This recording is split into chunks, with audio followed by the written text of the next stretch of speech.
ہمارا ہوتا ہے، بہرحال چھوڑ دیجئے، ٹھیک ہے۔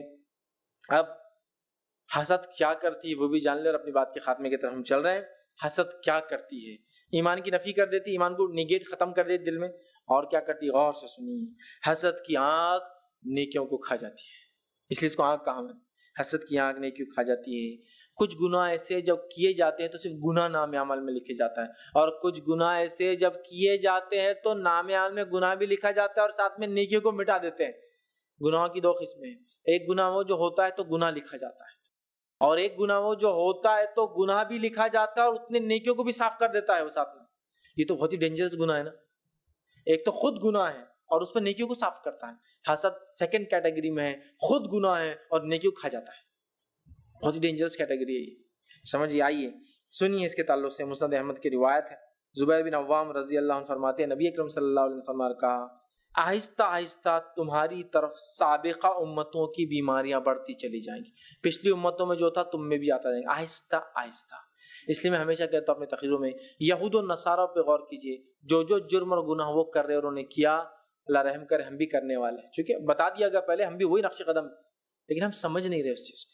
آہستہ آہستہ تمہاری طرف سابقہ امتوں کی بیماریاں بڑھتی آ رہی ہے، حسد اور بغض، اور یہ بیماری جو ہے مونڈ دینے والی ہے۔ حسد اور بغض آہستہ آہستہ تمہارے طرف پچھلی امتوں کی بیماری آنے والی ہے، حسد اور بغض، جبکہ وہ حسد ہی بنیاد ہے بغض کی بھی۔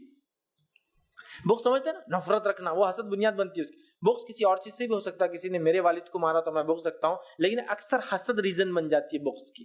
تو کہ حسد اور بغض یہ پچھلی امتوں میں تھا اور تم میں بھی آنے والا ہے حسد اور بغض، سمجھے؟ حسد اور بغض یہ بیماریاں پچھلی امتوں کی بیماریاں جو تم میں بھی آنے والی ہے، اور یہ بیماریاں مونڈ دینے والی ہے۔ کیا کرنے والی؟ مونڈ دینے والی ہے۔ سنیے آگے، میں یہ نہیں کہتا ہوں، آپ سے فرماتے میں یہ نہیں کہتا ہوں کہ بالوں کو مونڈ دینے والی ہے، یہ حسد اور بغض مونڈ دینے والی ہے۔ مونڈنا سمجھتے آپ؟ وسترا لے کے بال پہ چلاتے نا سر پہ، تو سر کیا ہوتا ہے؟ بالوں سے خالی ہو جاتا ہے، سر منا دیا بولتے ہیں، مونڈ دینے والی ہے۔ پھر آپ صلی اللہ علیہ وسلم فرماتے ہیں صحابہ کہ یہ نہ سمجھے بال مونڈنے والی، بالا چلے جاتے تھے فزیکلی، تو کہا میں یہ نہیں کہتا ہوں اس سے بال مونڈے جاتے ہیں، بلکہ وہ دین کو مونڈ دیتی ہے، ریلیجن کو تمہارے ختم کر دیتی ہے، نیکیوں کو تمہارے مطلب برباد کر دیتی ہے۔ جب دین کو ختم کوئی چیز کر دیں گی تو نیکی کہاں سے؟ کوئی انسان نیکیاں کرے اور ایمان والا نہ تو کیا قابل قبول ہے؟ ہاں، جہنم کے اندر ہلکا درجہ ملے گا، لیکن جنت تو کبھی نہیں مل سکتی۔ دین کو مونڈ دیتی ہے کیا؟ حسد دین کو مونڈ دیتی ہے، نیکیوں کو جیسا وسترا مونڈ دیتا ہے۔ تو حسد کتنی ڈینجر بیماری، خود گناہ اور گناہ کے ساتھ نیکیوں کو صاف کر دیتی ہے۔ اور کیسا صاف کرتی ہے؟ حدیث میں دیکھیے آپ کیا تمثیل دے رہے ہیں، وسترا جیسے بالوں کی، تو آپ نے کیا کہا؟ بالوں کو مونڈنا نہیں، کہ تو معنی یہ تھا مونڈ دیتی ہے، تو صحابہ سمجھتے بال نہیں، یہ نیکیوں کو دین کو مونڈ دیتی ہے۔ کیا کوئی مومن بندہ اس کے بعد بھی حسد رکھیں گا اپنے دل میں کسی سے؟ سبحان اللہ، وہ بدترین مخلوق ہوں گی اللہ کی جو اس کے بعد بھی حسد رکھے، جو دین ایمان کو نکال دیتی ہے سینے سے، جو دین اور نیکیوں کو مونڈ دیتی ہے، وسترا نکال دیتا ہے بالوں کو، کہ آپ اگر کسی انسان کو بال صاف کرتے ہی دیکھیں، اگر وہ کوئی نہ ہی اچھا صاف کرنے والا ہو تو آپ سمجھیں گے اس کو بال کبھی تھے ہی نہیں زندگی میں، کم از کم 1-2 دن بعد پھر چھوٹے چھوٹے بال آتے ہیں، سمجھے آپ؟ مونڈ دیتی ہے نیکیوں کو، نیکیاں آ رہی ہے بڑی محنت سے، اس کو صاف کر دیتی ہے۔ تو دین کا لفظ ہے بھائی بہت ہی خطرناک جو ہے، دین کا لفظ ہے، عربی کے اندر دین کا لفظ ہے، دین کو مونڈ دیتی، حلق کر دیتی، صاف کر دیتی۔ تو میں نہیں سمجھتا کوئی مومن بندہ اپنے ایمان اور دین کو ضائع کرے گا حسد کی وجہ سے، حسد کی وجہ سے۔ حسد سے اب کیسے بچے، انشاءاللہ آخر میں رکھوں گا بچنے کا طریقہ بھی، کیونکہ بیماری ہے نا تو اس کا سولوشن حل نکالنا پڑے گا ہم، اور وہ بھی قرآن حدیث سے ہم انشاءاللہ حل نکالیں گے، ٹھیک ہے؟ کوئی میڈیسن ٹیبلٹ نہیں کھانا رہیں گے انشاءاللہ، لیکن بہرحال پریکٹیکلی کچھ کرنا پڑے گا۔ آئیے آگے بڑھتے ہیں، ٹھیک ہے؟ تو یہ حسد جو ہے ایمان کو نکال دیتی دل سے اور دین کو ختم کر دیتی ہے، نیکیوں کو برباد کر دیتی ہے۔ اسی طرح ایک روایت ہے جس کا معنی بہرحال صحیح ہے، لیکن روایت سند کے اعتبار سے ضعیف ہے، لیکن اس کا معنی، اس کا متن صحیح ہے۔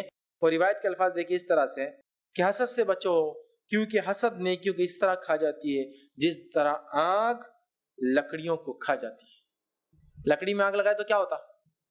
جل جاتی ہے۔ حسد بھی ایسی چیز ہے کہ نیکیوں کو ایسے جلا دیتی ہے جیسا آگ لکڑی کو کھا جاتی ہے۔ ایک روایت میں الفاظ ہیں کہ جس طرح آگ لکڑی کو چاٹ جاتی ہے، حسد بھی نیکیوں کو چاٹ جاتی ہے۔ کوئی ہے ایسا مومن بندہ جو یہ چاہتا ہے کہ یہ سب ہو اس کے ساتھ؟ مت لیجئے رسک، مت لیجئے خطرہ، بچائیے اپنے ایمان کو، حسد سے اپنے آپ کو پاک کیجئے، دل کو کھول دیجئے، خوش ہوئیے لوگوں کو دیکھ کر ان کی نعمتوں پر، شکر ادا کیجئے اللہ کا کہ اللہ اس امت کے لوگوں کو تو نے یہ نعمتیں دی ہے نا۔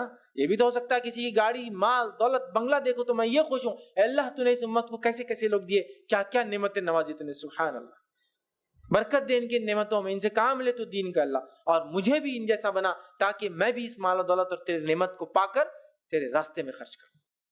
لیکن آج وہ خوشی کا جذبہ چلا گیا، اس حسد نے ہماری نیکیوں کو برباد کر دیا، ہمارے ایمان کو ناقص اور کمزور کر دیا، ہمارے اعمال کو برباد کر دیا، لیکن پھر بھی ہم حسد کو چھوڑنے کو تیار نہیں ہیں۔ میں پریکٹیکلی بول رہا ہوں، پریکٹیکلی بول رہا ہوں۔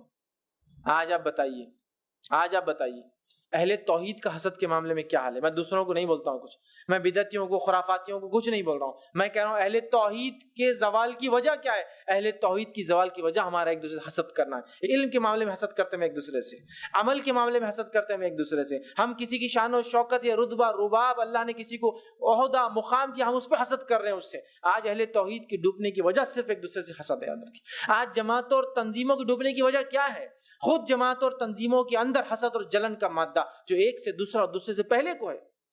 آج مسلمانوں کی آپس میں برباد ہونے کی وجہ کیا ہے؟ میری تجھ سے حسد اور تیری مجھ سے حسد کی، میری جماعت اور میرا مسلک تجھ سے افضل، اور سامنے والا بولتا ہے میری جماعت میرا تجھ سے افضل، اور ایک دوسرے کے بارے میں ایسا حسد رکھتے ہیں کہ کسی کافر کو دیکھ کر خوشی سے سلام آداب کرتے ہیں، لیکن کسی مسلمان کو دیکھ کر وہ حسد چہرے سے ٹپکتی ہے کہ دوسرے جماعت، دوسرے مسلک کا ہے۔ اور اہل توحید جو ایک مسلک سے تعلق رکھتے ہیں، جو کتاب و سنت کو اپنا منہج مانتے ہیں، یہ بھی آج حسد میں ملوث ہو چکے ہیں۔ ان کی حسد ہے ایک دوسرے کی ترقی پہ، ان کی حسد ہے ایک دوسرے کے علم پہ، ان کی حسد ہے میرے شیخ سے تم نے نہیں سیکھا اس لیے میری تم سے حسد ہے۔